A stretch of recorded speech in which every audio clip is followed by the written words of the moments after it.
This is the Variety Sports Network created for the fans, by the fans. Now to your host of tonight's show. Good evening, ladies and gentlemen, boys and girls, East Coast, West Coast, North border to the good old Southern border where it's nice and warm and the barbecue is great.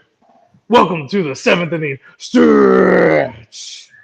As you're rocking the Missouri Tigers headgear, I got to be honest with you. When I saw you wearing that hat, it's hard for me not to think of one of my good friends, Adam Norwish, if he's out there listening. I still play pickup basketball with him every Sunday to this day. Back in high school, he had this massive fro going, and he used to have this Missouri Tigers hat that he must have worn for about 8 years. And he loved, and me and him both fell in love with Missouri basketball because of Kareem Rush and all these guys too. So when I see you in the Missouri hat, it does come to my mind. See you there rocking the Missouri headgear, and they have great uniforms, great colors. I mean, I've always been a fan of the Tigers. I went this year actually when I went to Sacramento to see the basketball tournament. Missouri was playing. I think it was Utah State. I was like, it was kind of for me. I was like, yes, it was kind of awesome to see Missouri way out here in Sacramento for that. So for me, a little bit of a kind of when you see you in that hat. But with that said, we got a little baseball here tonight on seventh inning stretch, like Josh mentioned. We're going to get into kind of at the final week here, Josh. We got playoffs coming up next week. We have a few playoff spots left that haven't been clinched. We'll salute our guy, Brooks Robinson, who passed away yesterday, 86, former third baseman for the Orioles, and kind of go over some stats here, see what's on the line here at the last few days of the year. Josh, with that said, I feel like when we talk on this show, most of the time we're talking about, like, oh, the Braves have been great this year, or the Dodgers have been fantastic this year. We kind of going over all the good things, and we're going to talk about a lot of good things coming up here come playoff time as well. But I feel like it's also a time for us to just a little bit reflect on some of the more disappointing teams, players of the year for this season, like teams that we kind of had expectations for. I mean, think about it, Josh. Like, I think we did every show basically since June together. I know we've been on before that at least a few times in the first few months. So we've been on basically, for the whole season. I was supposed to look at the Rays. You're supposed to be at the Dodgers. Both our teams made the playoffs there. A little shout out to our guy, Logan. Thinking of you, my man there, Logan Stone.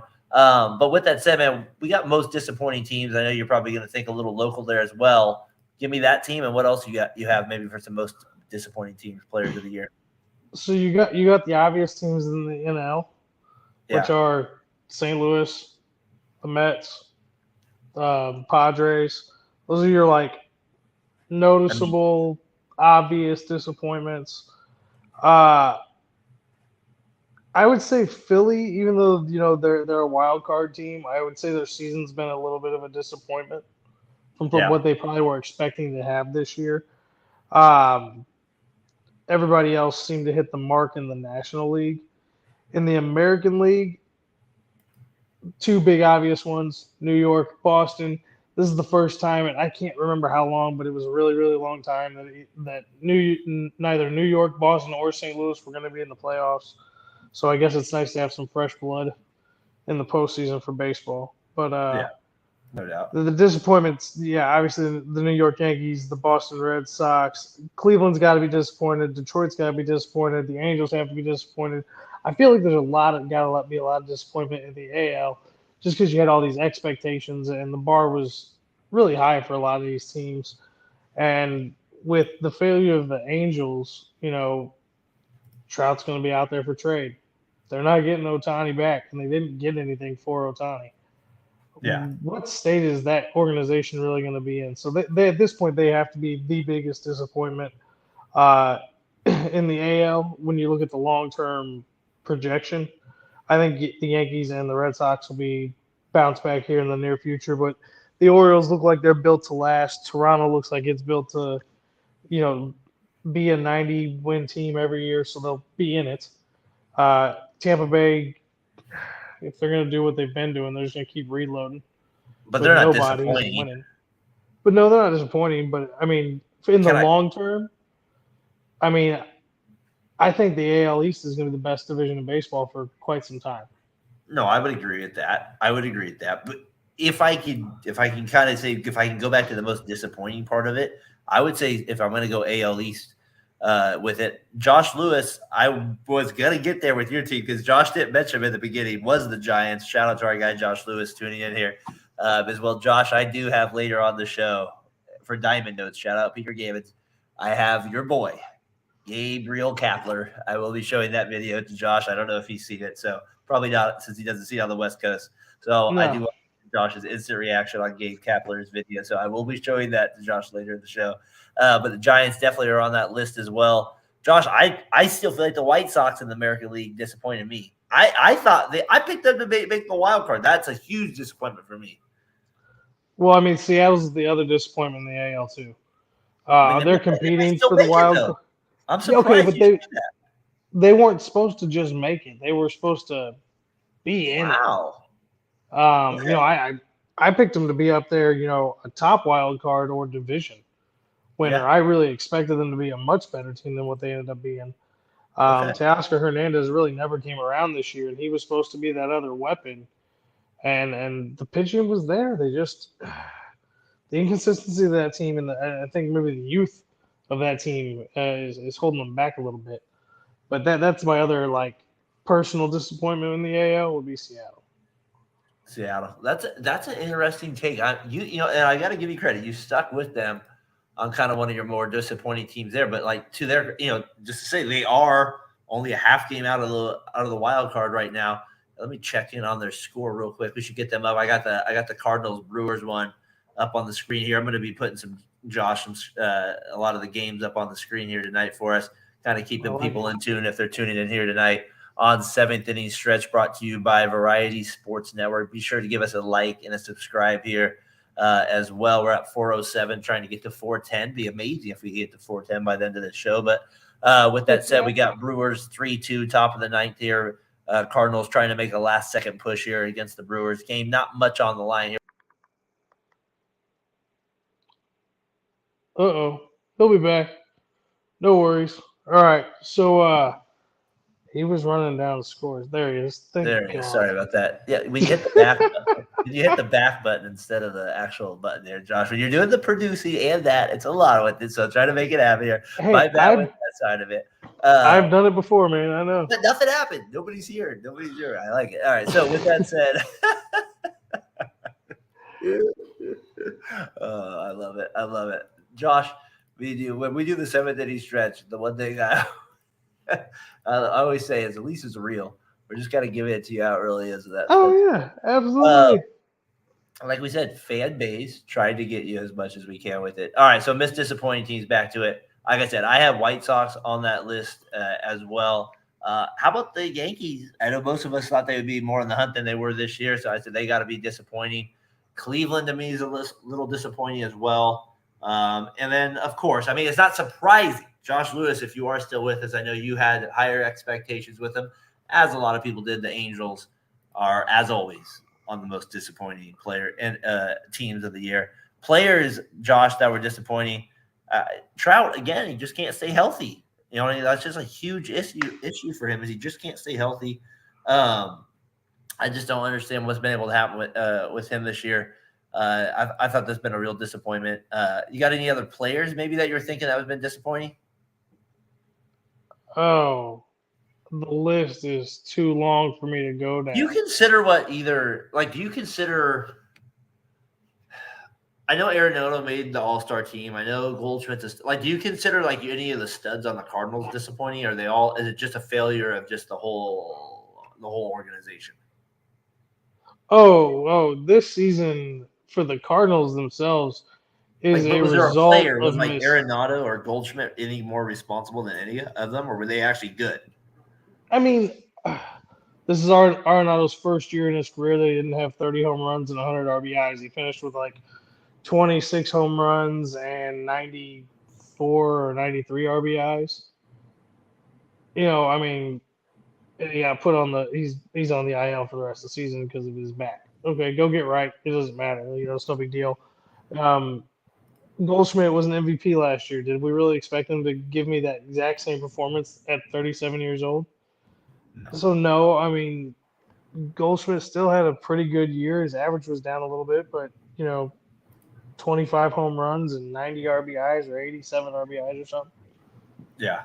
It's not those guys. The disappointment was Adam Wainwright got hurt in the World Baseball Classic and never got right, it looks like, until his last 3 starts of the year, where he Yeah. actually looked like he was capable. Okay. And I love Adam Wainwright. No disrespect to him. He came out and he did exactly what every athlete should do. Play until you can't play anymore, because if you hang it up a little bit too early, you're going to regret it. I don't blame him at all. I think they overpaid him. Um, I think he should have taken less money for this season, not knowing what he was going to be, but that's neither here nor there. Yeah. Had a fantastic career. I think he should be definitely in the Hall of Fame conversation. He will be a Cardinal Hall of Famer, along with Yadier Molina and Albert Pujols. I also got to add, I think Starlin Marte was a disappointment this year for the Mets. He came off that big contract. He was able to perform very well for them as well this year. I thought he just kind of he really kind of went the bit. There was some, I thought he was one of the ones that kind of really didn't show up. A guy, again, he didn't show up. He's made a ton of money over the last 2 years, and he has done nothing. His numbers this year: 36 runs, 10 home runs, 31 RBIs, 239, 693 on base percentage, and 70 for 293 on the year. But he made in probably a cool $35 million, probably more actually. Chris Bryant from the Colorado Rockies.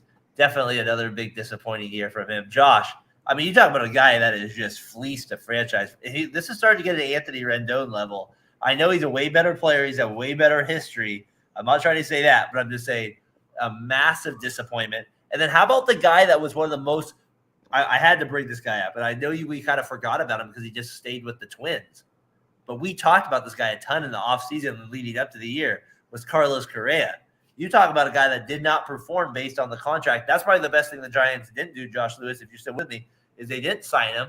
I can't remember I think you were with it, but you kind of were against it at the same time too, because of you want the Giants to do something. But again, Josh, he definitely underperformed this year based on especially the numbers he was supposed to do. Brandon Lowe was a guy for me this year. I had him last year on a fantasy team. He disappointed. Jeff McNeil was a guy as well. Tyler O'Neill, pathetic this year. He did not do anything this year for the Cardinals. What a massive disappointment he was for us. And then my guy, Jorge Mateo from the Orioles. I know he's still playing good defense, but he got up to such a great start that just sucked it up fantasy-wise the rest of the year.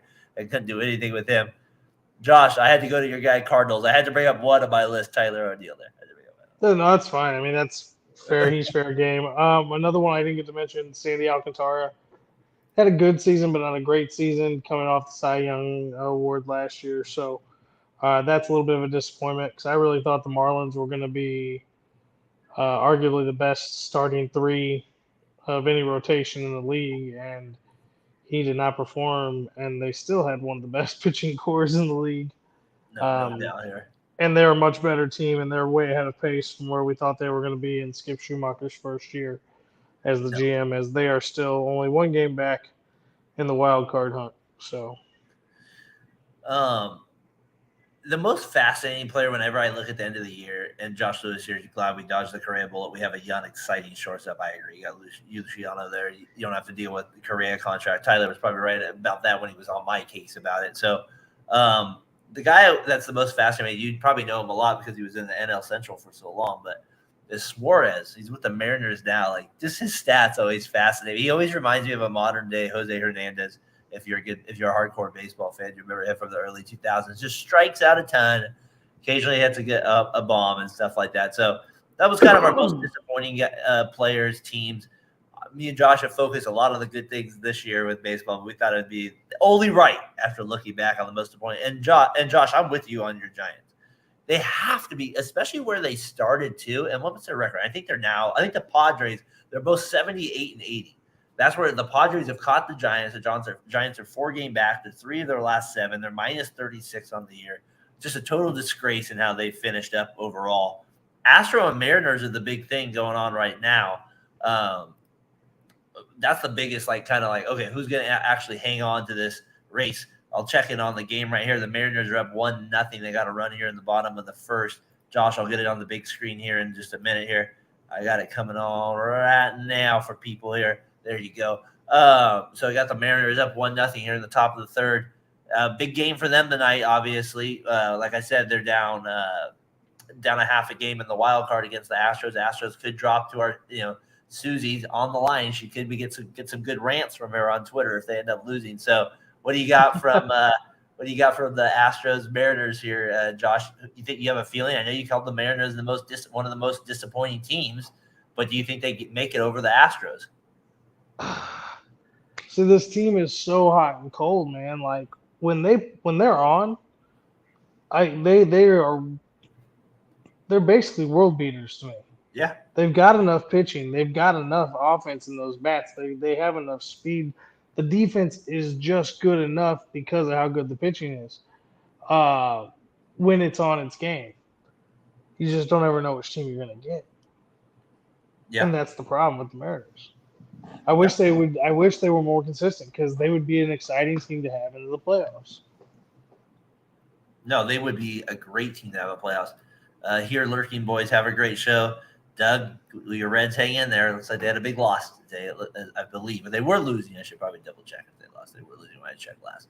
But the Reds, I thought, were hanging in there. Have a good show tomorrow with the Thursday, Saturday showdown show there, Doug. Appreciate everything you do with the Variety Sports Network there. Josh Lewis, tune in. Josh just destroyed the bullpen with all their analytics garbage. Did us in for the last couple months, referring to the Giants there. Josh, I do agree with you with the Mariners, though, being one of the more exciting teams. But, man, the Astros, to have them in as that veteran presence, that team that kind of, as our guy of House of Agenda said, lurking. Like, if they do get in the playoffs, right, that honestly is the definition of a team that lurks. Like, that is. Like, you don't want to see the Astros in a playoff game. Like, it just does not want to happen, especially if they sneak in. And I got to give kudos to the Rangers. Like, they have hung on amongst all this garbage they have got on. They got hot a little bit here. The Seager thing is real. He came back and has helped him. The Jung thing, all those big injuries killed him, but getting Seager back has really helped, it feels like. And so, I don't know. We'll see what happens with the Astros there coming in. But I guarantee you no team would want to play them. I guarantee more people want to play the Mariners than the Astros. Don't you agree with that? That's got to be obvious, right? Or no, am I wrong? I would say that's probably true. That's probably true. More people would rather play the Mariners than the Astros. But when you start, you say that right off the bat, but once you start looking at the Mariners and if they've been playing well, you kind of go, well, crap. You see what Josh Lewis wrote right there? I agree with that. He says the Astros are like, oh, yeah, right. You're right. The Golden State Warriors. Sorry, Doug, if you're watching too. It's a little shout out to them. That's a good point. The regular season is boring for them now, but nobody wants to see them in the playoffs. What do you think of that too? That's a good point. So you rather see the Mariners than the Astros. You rather see the young team more than the veteran team. Yeah, that's true. That's true. I mean, Toronto's only a game up on both, so it's not like they could beat out Toronto. Toronto could be out of the playoffs here too. So it's not like this is just cut and dry. Both teams. The problem is they're beating each other up right now. So Toronto has the upper hand in that regard, and they don't have to worry about that so much. They don't have to fight against each other. So it's kind of a funny thing here at the end. When you get to the end of the baseball scene, you have these weird matchups, and the Blue Jays lost today 6-0 to the Yankees. So a lot of things to work out here. And Josh, especially when you have the sixth best team in your league make the playoffs, they're definitely going to be flawed anyways, right? So Toronto plays the Yankees tomorrow, and then they end with Tampa Bay. That's a little to our 8 o'clock crowd. That might be our weekend's best comment as well. So that'll be our Houston ends with Arizona. That's a tough week. That's a toughie because Arizona still has a lot to play for at the moment, unless they get tanked on Friday after clinching. And Seattle plays Texas. So each one of these teams are playing other playoff teams. Okay. So this is all going to matter. This is all going to matter. Yeah. They're big games. That's the thing about baseball. Like, I try to explain this to people. They're like, how can you watch big, like, my father-in-law loves it. He loves sports, loves he loves tennis. I'm like, you watch the tennis channel, you love all these guys. He's like, how can you stay in tune with baseball? He's like, I get it as a kid. I'm like, there's just something about the game that just makes me like I'm attached to it on a daily basis. Like I want to check the box scores. I want to see how. And this is the end of the year where like the games matter so much. Like all that stuff in May, June, like all that stuff matters right now. That's the stuff. Like that's why this stuff matters. Like when you have that blown save in May, this is when it comes back to bite you the most. So that's the stuff that like when I think about that, I'm like, that's why I say it, because everything matters. Like that, every pitch, everything's gonna matter there. Josh, Astros Mariners, we talked about that a little bit here. We got most home runs amongst active players. I have this list I'm gonna bring up right here. Just give me just a second to bring it up here on the show here. I'm gonna bring it up right here on the screen here in just a second. Yep, there it is. I thought this was kind of an interesting graphic, and I just thought it was a good little thing to kind of bring up heading into the postseason. Was most postseason home runs from active players. So these are like the guys that right now who are still playing have the most home runs in the league, obviously. So Altuve 23, Springer 19, Correa 18. You can kind of see it on the list there. Cruz not on a roster. When I see this list, the one thing that comes to mind, I don't know if you think the same thing, is we need some new blood. Yeah, but these are the guys. To be on this list, you have to go to the playoffs over and over again. I'm surprised Harper's not on this and Schwarber is. I'm a little surprised, but I guess he just didn't have that as much success with the Nationals in the playoffs. Yeah, that's probably a good way to look at it. Altuve 23. Does that surprise you? He's on top of? No, because Houston was in the playoffs all the time for like 6 straight years. But out of all the Astro players, he has the most in those 6 years, obviously. So in the postseason, he's been in most.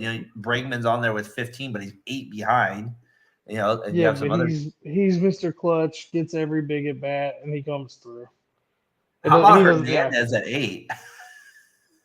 It doesn't surprise me. Like, do I think Springer's not 19, surprised so I guess he was an Astro, that to be fair. But that surprises me more than Altuve being where he's at. Let me put it that way. I mean, he did win the MVP of the World Series because he had this ton of bombs that one year in it. But I think you're right now. I think it's Springer on there. You have Correa. That's 3 guys that played for the Astros. You have Bregman there at 5. No surprise. The Schwarber with the Astros, Judge. Hernandez with the Dodgers. Out of all the Dodgers players, Enrique Hernandez is the player that's on that list. And then you have Turner and Cabrera. Cabrera, obviously, with the Tigers, Marlins has played a ton, and Justin Turner. So you kind of get the theme: Dodgers, Astros, Yankees, right? You're kind of getting that theme here, little Cubs action, maybe with Schwarber there and the Phillies run last year. But just thought that was kind of an interesting list because people talk about Altuve not making the Hall of Fame, and I get it, but like I'm just like, I don't get it either. So there, I just, based on who we've let in, like I would love to. I just don't see how he doesn't get in, but that's just my own little thing on him.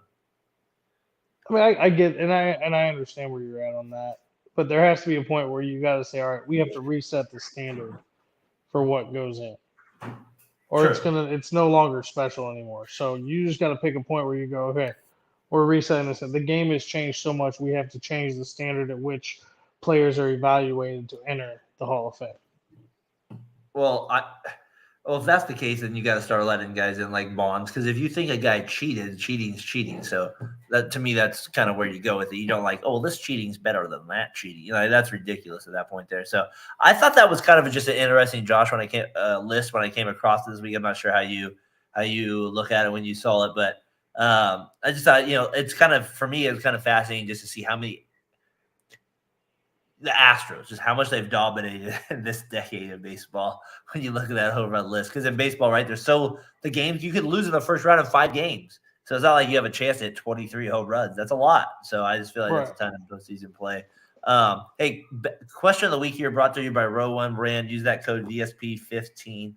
Get 15% off the art gallery. Get Josh maybe a Cardinals picture there for his background.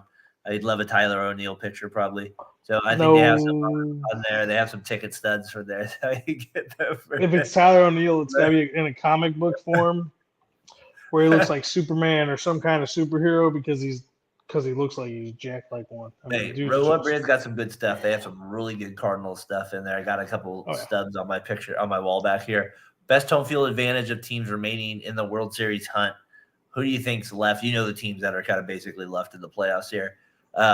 Who do you think has the best home field advantage left? You know, you got the Cubs still in it. You got the Astros. Cubs aren't going to be home field though. They're going to be. Well, I just mean in general a home field advantage. Oh, so the games that they get at home. Yeah, so you got the Orioles, you got the Rays, you got the Twins, you got to probably have the Rangers, Braves, Phillies, Brewers, Dodgers. So out of those teams, who has the best home field advantage? You think? I mean, Phillies are going to have the loudest, craziest fans. Well, they're going to have them. They got to. Who's our guy? Who's our guy? Ryan. They're going to have some of the more inappropriate fans in the league. Yes, I agree. So, I mean, that would give them, I would say, home field advantage as long as they're playing well. Oh, ask Jimmy Pilato about the Philly fans. I love that. That's a good one. That's a funny segment in itself. So you have them as one. Who else you got? Not Tampa Bay. What do you think of Josh? Not Tampa Bay. I agree with that. Even though they might get a new ballpark here. What do you think of Josh Lewis? Dodgers crowds are for the playoffs are sneaky. I agree. They have a Josh. Yeah, but Josh, have you ever been to their stadium though? me?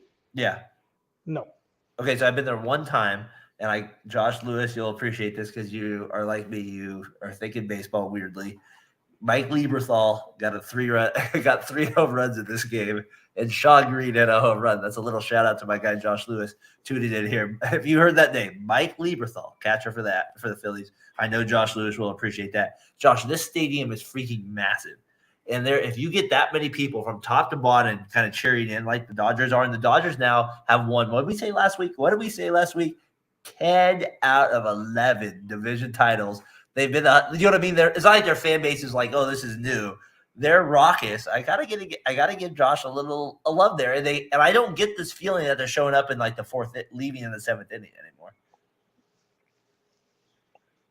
You're not gonna buy it because West Coast. I get it. You're just a West Coast bias guy. I get it. You're not gonna love it on that. What do you think? The West Coast is insane. What about the Twins? I always think they would. Remember how much people said they had a home field advantage when they played in the Metrodome? Well, yeah, I mean, but so is it just about the turf? That's the reason they had a home field advantage? Like their crowd sucks everywhere else? No, I think it's the sound. Because of the dome?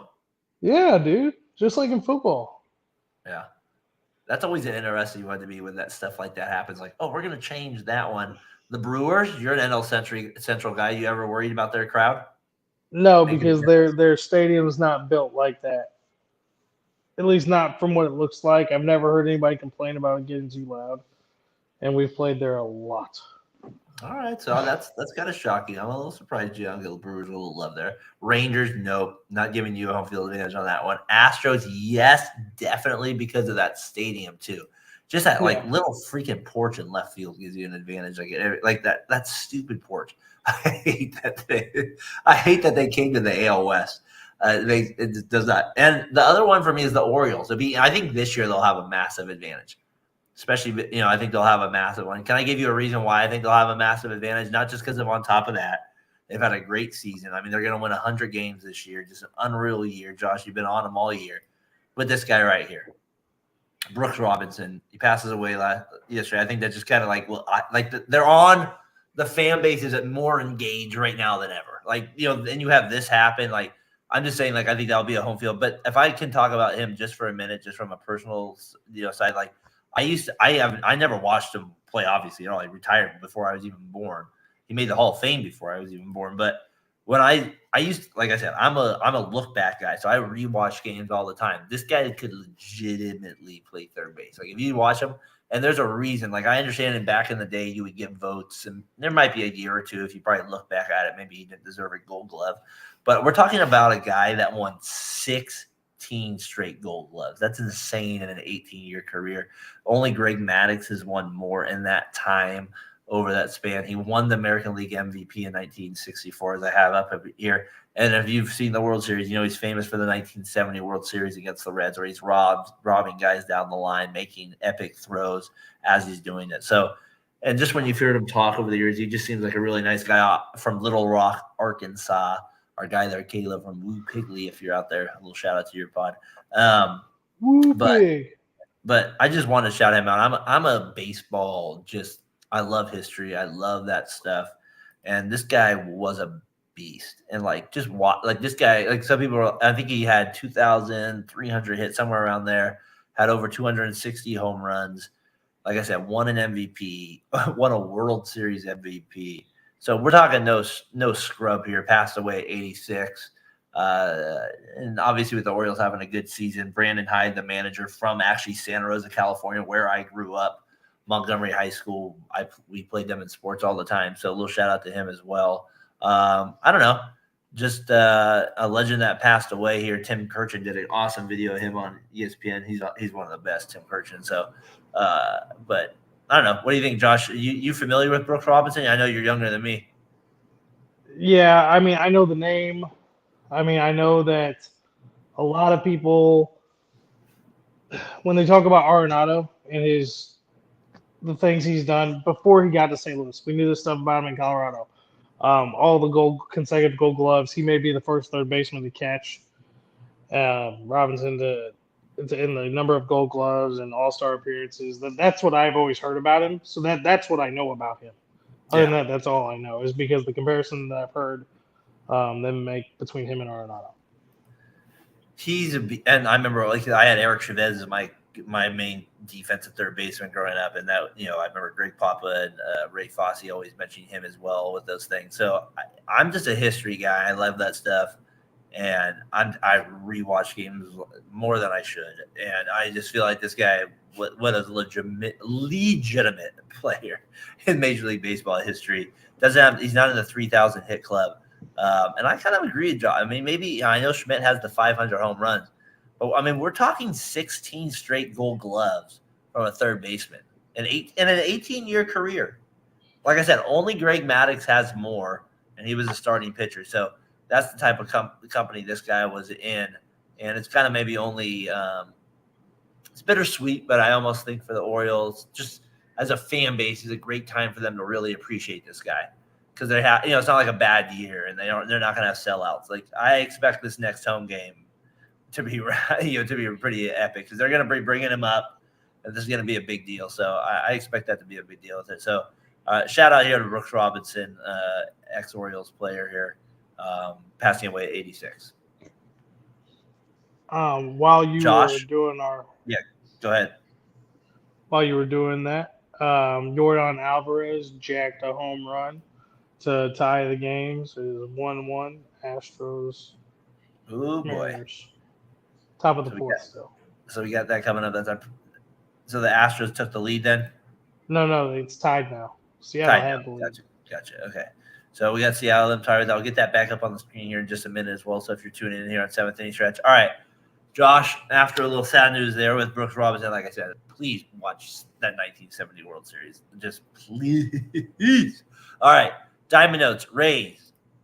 Shout out Peter Gammons. Rays tie the 2008 AL champ squad with 97th victory this year. They do it today with Josh Lowe homering. They sweep the Red Sox, who have had obviously a little bit of a disappointing year as well. Fired their president this year.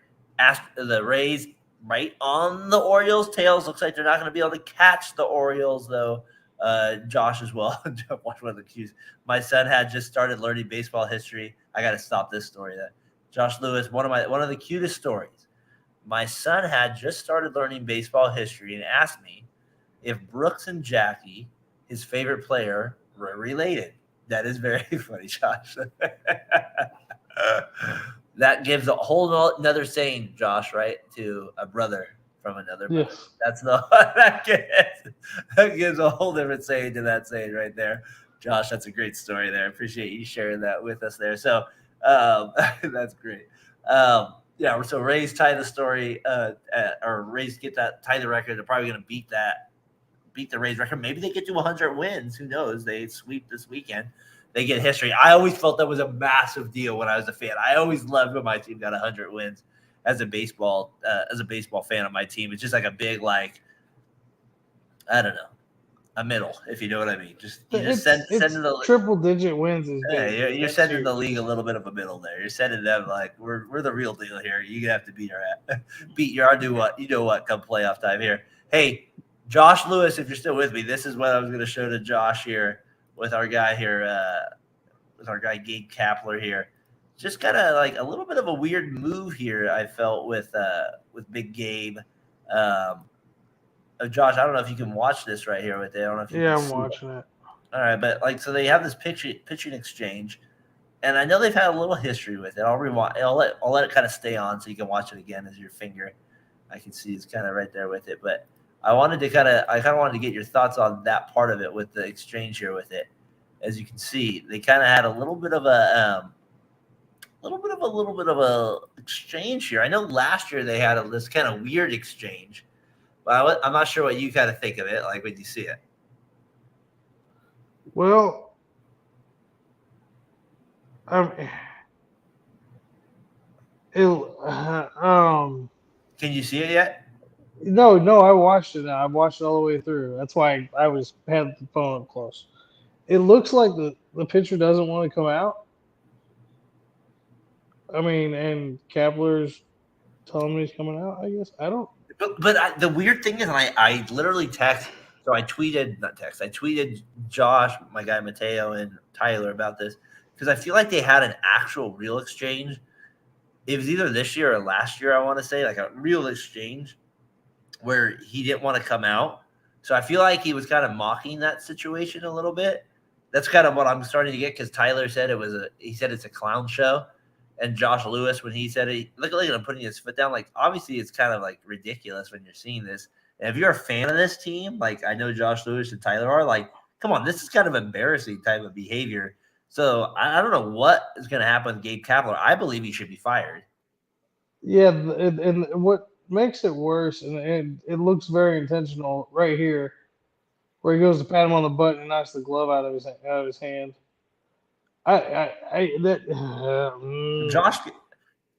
Josh giving us a little perspective, saying the pitcher Berbea was messing around and he's weird. So, but Josh, I believe this was the same guy that did it last year. I believe it's the same guy and he says in general, but it's still pretty bad form in how the season has gone, and that's part of it. Is like not understanding, not reading the room at the same time. So it's not that maybe this is more maybe on the pitcher, but it's also not a good look for Kapler as well. Oh, Astros just got another home run, but now it's 4-1 Astros, top of the fourth. No, Astros leading. Shout out Susie. Susie, where you at? We got to get you in here. Oh man! But Josh? Last thoughts as you wrap this up. What do you make of this? Ridiculous? Stupid. Clown show for sure. Like you guys are professional ball people. Like, come on. I'm manager, ball players, whatever. You're in the MLB, for God's sakes. Act like it. It is a weird deal with, like, he said it was a different pitcher, so I was wrong about – I wasn't sure if it was the same guy, if there was history with it, because I knew there was a weird exchange last year. This is really weird. My entire household wants Kapler fired. I wonder why, Josh. I wonder why. I'm sure. Hey, Father knows best. Father knows best, right, Josh? Get his butt fired. Fathers know best. Fire the man. Fire. I remember my grandfather, like, Dusty Baker is a bub. Like, it's funny as you get older. Baseball's that sport too, right? I was like, come on. You know, it's like that's the one thing with the time clock. You don't have as much time to rip on the players between stuff as much like you used to back in the day. That's the one thing you don't get the chance to do. All right, as we keep moving here through Diamond Notes, Josh, thank you for your thoughts on that as well. I really appreciate that because I didn't know it was Little. I was trying to figure it out who that was that had that exchange with him. I knew he had that big issue with the guy last year on that with it. So appreciate you giving me your insights on that. Hey, Alex Cora on the future of the Red Sox. I'll be here next year, Josh. I don't know. Well, let's wait there, mister. Let's wait there, sir. Let's not get your hopes up. You probably will be, but you know, let's I don't know. Red Sox definitely not the best year. Looking at last place in the AL East, 76 and 82 as we stand right now. And we didn't really harp on them. They finished 500. No, but our expectations for them weren't all that high. But I mean, if they were to finish 500 and finish and be in last place, that's one thing. Yes, Okay, so that's where Josh, I was that's what going. I'm thinking right there. How many times have we heard a I'm not manager going to say get that and they're fired. not I there didn't do next year? anything wrong. I didn't do anything wrong, Josh. I'm not going to get fired. And goodbye. Yeah, exactly. Go ahead. Sorry. No, but that's where I was going to say. How many times have we heard that happen? Or heard a manager come out and say that and then not there next year? Goodbye. But He's out. like I said, if they finished 500 and finished in last in the division, I mean, can you fire the manager for that? I mean, I guess you can. I don't think it's very justifiable, personally. I would say no. But I mean, if they get swept the last series of the season, then yeah, he could be gone. Yeah, we'll see what happens with that. I think he's got it a little bit. Rob Manfred, my A's a little bit here, 48 and 109, says he hopes the owners vote on Las Vegas to move in November. That guy can go straight to you know where. The A's entered Wednesday a Major League worst, 48 and 109. Well done by the owner to make that happen. And they have the most losses since moving to Oakland. Again, well done. Why they try to do that on purpose. And they drew 8,332,352 this year. As they have no more home games left on the season. They play the Angels to wrap it up. They play the Twins right now. 48. We'll see if they can get to 50 wins. Very disappointing, like I said. I've talked about the A's enough on this show, but I want to wrap that up and just say the owner is terrible, and baseball fans are letting him get away with it. That's all I'm saying on that part of it. So, other thing I got to go here is Seager. He was hit by a pitch the other day with the Rangers. That kind of was like, I was like, ooh boy, that's the end of the Rangers season. Seems to be okay. Just sustained a right forearm bruise. Should be fine by playoffs. I'm sure it will hurt a little bit. Josh, again, the Rangers have kind of surprised me with their ability to kind of stay with it a little bit. What's your kind of thoughts on the Rangers here? Kind of impressed with their ability as I'm kind of checking in on some of the scores here. We got the Padres and Giants tied 1-1 here in the middle of the fifth. I'll check on some other games as well here. I'll probably check out on the Astros. Rangers are up 2-0 against the Angels. Astros, as Josh has been keeping us updated, is up 4-1 as well. So go ahead, Josh. Hold on. Seager, is he a Hall of Famer? If he has 4 more years, the guys on Talking Baseball had this conversation about if he had 4 more years, he's a Hall of Famer. Do you believe that? I mean, I'd say he's in the conversation. I don't know if he's a Hall of Famer. So you don't think he's a Hall of Famer then? I don't know, man. I don't know. I'd have to look at everything. Okay, when you watch him, just eye test from what you know about him, is he a Hall of Famer? I'm not saying you have to even know his stats. I'm just saying by what you know about him, what you see from him, do you think Hall of Famer? I would say no. Yeah, that's where I'm at with him too. I'm like, but I do know he's clutch. I know he played for the Dodgers. I know he swings at every first pitch. That I do know about this guy. This guy swings at every first pitch. It is absolutely insane. It's still one of the more fascinating things that stop me famous. Stop it. Absolutely not. Well, have you heard? Hold on. I want to stop 1 second. Have you heard this theory though, with the way baseball is pitched now? What's that? Because you get sicker and sicker stuff throughout the count, that your odds of getting a fastball on the first pitch have always been the highest. It's always the most likely pitch you're going to see. But now it's most likely the best pitch you're going to see. Yes. So there's a theory out there it's better to swing on the first pitch rather than take that first pitch. I agree. I've had hitting coaches say the same thing. I've talked to a few. I have this guy. I told you I have this random guy that I know through basketball reffing because he does locally, but he works for the Reds now, and I hired him as their hitting specialist for the minors. And he says the same exact thing you just said right there. So you're right on point with where everybody thinks that part of it. It's pretty crazy how that's the case with it. So we'll see what Seager happens to go there with it. Mets apologize, Josh, to the Marlins for soggy field that forced the double header. Get your grounds crew together. What's going on here? Were we having some issues? Was it a late night, or do we have a little bit too much there, or or did we have that doesn't happen very much? Was there a drain clogged? Do we have too many rats we were dealing with in New York? So they had to play a double header today because of a soggy field. I'm not going to say what I was going to say. Oh, come on. I wish we could Nope. get him. Nope. I don't want to get us in trouble. Guardians, the fans say goodbye to Francona. This has stunned me that he was the longest tenured and winningest manager in their 123-year history. I knew they were good with him, but that surprised me that he was the best of both. I thought Hargrove would have been up there with some of that as well with the success he had in the 90s. Francona, obviously famous for coaching Jordan when he was in the minors. I remember him when he was the bench coach with the A's when they had Art Howe in the early 2000s. He's been around. He's been a lifer forever. He says goodbye.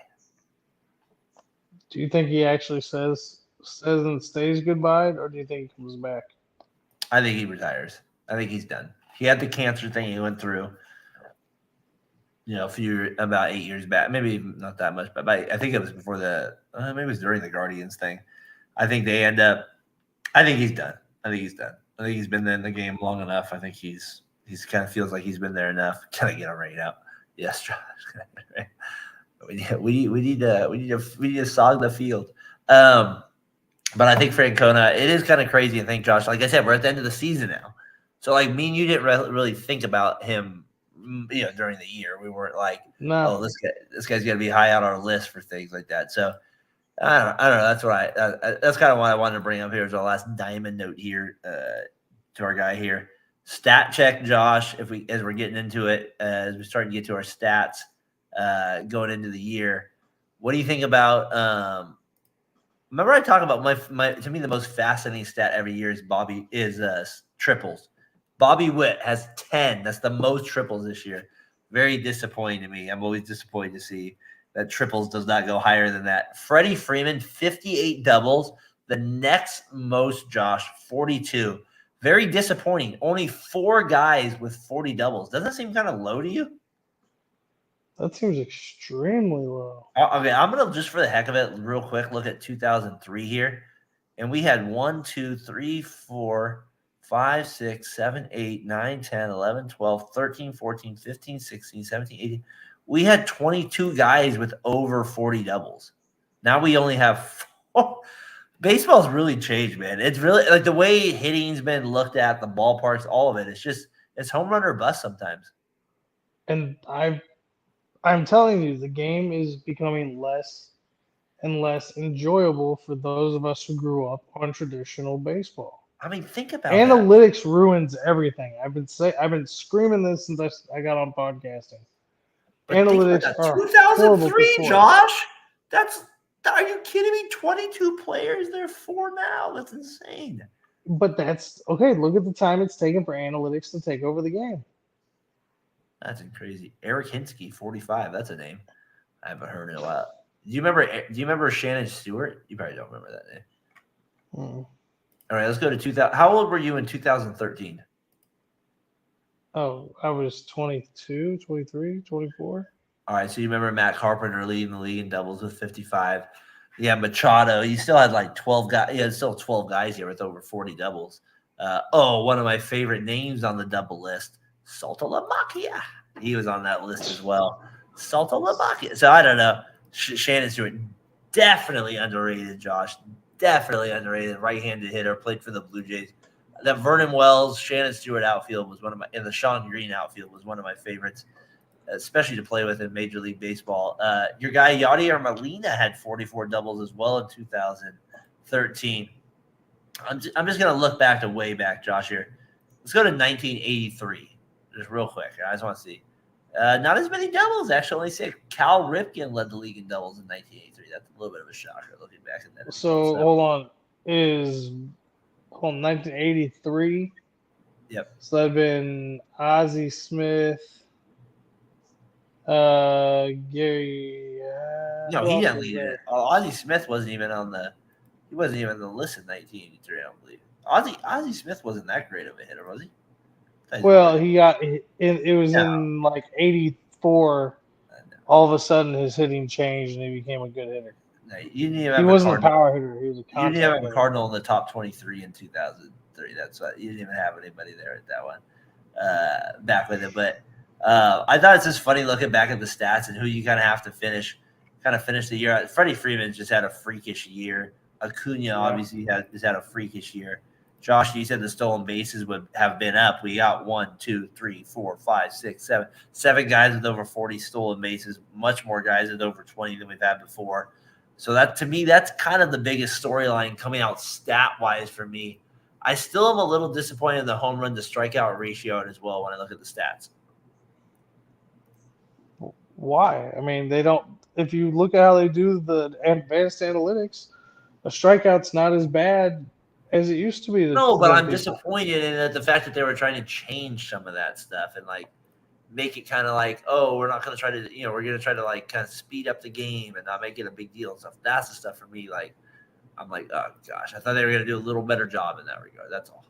No, they're going to ruin everything they touch. Apparently, that's what's happening with it. They're going to ruin it every time. So apparently, that's what they're doing with the game with that. So hey, as we get to the last kind of segment here with Stat Check, like I said, 4 seasons. As we kind of get to the playoffs, we'll talk about where everybody finished up. We'll look ahead to MVPs and all that. This year, I feel like it's a little bit more obvious, especially with the Ohtani injury happening this year in the American League. A look ahead to the weekend here and some of the best matchups ahead. Big matchups. It's not necessarily a best matchup, but Miami at Pittsburgh, a lot on the line for Miami. They're still right in the matchup here. Boston at Baltimore. Baltimore should be able to finish it off this week. But Josh, an interesting one for me is Tampa Bay at Toronto. Both teams, Tampa Bay's in. Toronto trying to get in. I would think Tampa Bay would rest a little bit. So that'll be kind of an interesting series, which happens there. The other series to me, Chicago at Milwaukee. Milwaukee, you would think, would not give as much. Chicago still is not quite in yet. So that's a big one. And then, Josh, a couple biggies here. Houston at Arizona and Texas at Seattle. So those are a couple big series as well as we get into the weekend. Any of those stand out to you?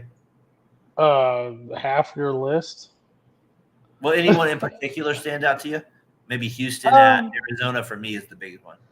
I mean, that one's big for me because Houston still has a lot of the line, so does Arizona. They're both not in yet. Right, exactly. Yes, that's a big one. The Texas-Seattle one's huge. The Tampa Bay-Toronto's huge. I mean, there's just it's all over the place. I mean, there are so many big series this weekend. If you want great baseball, great meaningful baseball, well, sit your butt down and you're going to need a few screens because there are going to be a bunch of really good series on this weekend. So get a couple cases of beer, get your wings and your burgers and your fries and whatever else you need. And I try to explain this to my wife every year. I say baseball playoffs are different because she said, well, football is every game you're eliminated. I say, I know that, but like the games are like, something about me, every pitch mattering come playoff time. Like it's just it's ingrained in my head differently than football. So like baseball to me, just like every pitch is especially come this time of year, like the stress. That's what it is for me. It's like in the rate, like when you're in game 48, it's not the same stress when the bases are loaded than it is in game 3 of the playoffs and you're tied 2-2 in a series. It's not the same stress. So like that's to me the stuff that matters the most come the season here.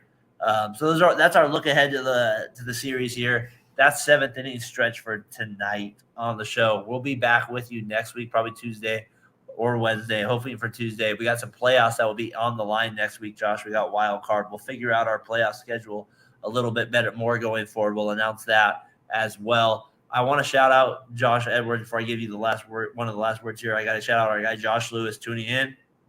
Josh, it's been far too long. Hope you can maybe jump on with us if you ever want to, just for a postseason show or whatever. You always have an invite, my friend, to this show. He knows he's got an open invite. All right. Well, I just want to make sure publicly on air here he knows that. Appreciate your insight on that stuff with the Giants situation as well. Obviously, I know you're baseball stuff and you're busy with your writing. Hope everything's going well with you and your family, sir, as well. I got to shout out our guy Logan here. Little shout out to Logan Stone. I know you got to throw a lot as well.